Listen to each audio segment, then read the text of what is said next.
राम राम मंडळी, जय खानदेश. तुम्ही ना तांदूळ ना आणि डाळ ना तर डोसा खात असतील, पण कधी चणा ना आणि मूग ना डोसा खायलेत का? लहान पोरांसाठी तर एकदम परफेक्ट रेसिपी.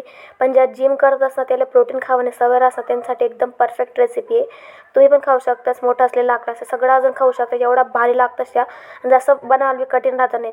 त्यांच्यासाठी चणा आणि मूग येत ना सकाळी भिजायला टाका ना, रातले ना एखादा कापड त्याला बांधे ठेवावं ना, आणि सकाळी त्याला मस्त मोडी लागतंच. ते लावा ना, त्या मिक्सरला भांडामध्ये टाका ना, त्यानं मग कढीपत्ता, हिरवी मिरची, त्यानंतर थोडंसं अद्रक, आणखीन थोडंसं ना जिरं टाका ना. त्यानंतर ना त्यानं मीठ टाका ना स्वादनुसार. टेस्ट करल्यावर नंतर पेस्ट मग त्यानंतर थोडा 1 वाटी रवा टाका ना, छोटी वाटी असतो.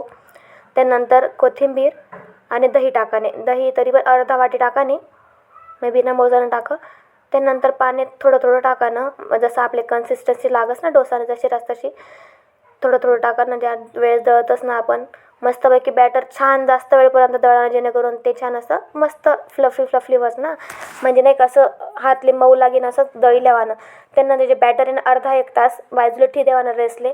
त्यानंतर तवावर पाणी मारावं, कांदा लावाना मस्तपैकी. नंतर डोसानं बॅटर लावानं, मस्त डोसा एक साईड छान असं भाजायला ना, वरतून तेल टाका मस्त त्याला परताई द्यावा ना एक साईड भाजणी. त्यानंतर देखू शकता डोसा एक नंबर रेडी आहे. जास्त घट्ट पण नका ठेवू जा आणि जास्त पातळ पण नाही, जेणेकरून डोसा बनवणेत. मस्तपैकी डोसा रेडी. मी ना साधारण चटणीसोबतच खाला, कारण मला जास्त पानचटपणा आवडत नाही. तुम्ही बटाट्याची चटणीसुद्धा बनवू शकतास, आवडत असेल तर. लहान पोरं देत असतील ना टिफिनला तर बटाट्याची चटणी बनायला आणि कोरडीवाली. त्यानंतर देखू शकतास कितला नरम बनेल होता, एक नंबर लागणे ती रेसिपी.